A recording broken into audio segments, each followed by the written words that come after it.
Donald ট্রাম্পের প্রশাসনের অভিবাসন নীতির মুখোমুখি হতে প্রস্তুত হচ্ছে নিউ ইয়র্ক এবং শিকাগোর মতো শহরগুলো। কর্মকর্তারা বলছেন, সোমবার দায়িত্ব নেয়ার সাথে সাথে দেশের একাধিক শহরে অভিবাসন প্রত্যাশীদের বিতরণ অভিযান শুরু করবে ট্রাম্প প্রশাসন। বিতরণ অভিযানে শিকাগো তালিকার প্রথমে থাকতে পারে বলে ধারণা মানবাধিকার কর্মীদের। এদিকে অভিবাসন প্রত্যাশীদের আইনি সুরক্ষা দিতে নিজেদের কার্যক্রম আরও জোরদার করেছে মানবাধিকার সংস্থাগুলো। দায়িত্ব গ্রহণের পরপরই প্রেসিডেন্ট ইলেক্ট ডোনাল্ড ট্রাম্পের প্রতিশ্রুত দেশের ইতিহাসে সবচেয়ে বড় গণবিতরণ অভিযানের মুখোমুখি হতে যাচ্ছে নিউ ইয়র্কের অবৈধ অভিবাসীরা। তবে অভিবাসন প্রত্যাশীদের সুরক্ষায় কাজ করা মানবাধিকার সংস্থাগুলো বলছে, শরণার্থীরা একটি সুন্দর ভবিষ্যতের আশায় এখানে এসেছে।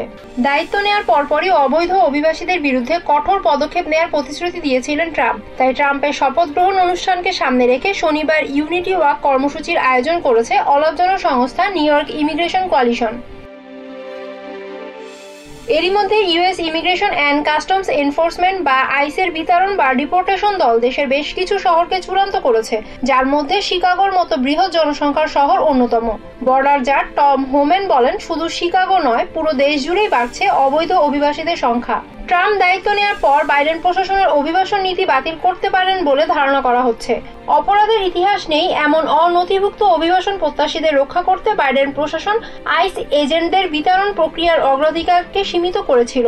তবে হোমেন বলেন, আইন মেনে চলা অভিবাসন প্রত্যাশীরাও গ্রেফতারের আওতায় পড়তে পারে। বিষয়টি নিয়ে উদ্বেগ জানিয়েছেন মানবাধিকার কর্মীরা। ট্রাম্পের গণবিতরণ অভিযানকে ঘিরে সতর্ক অবস্থানে রয়েছে মানবাধিকার সংস্থাগুলো।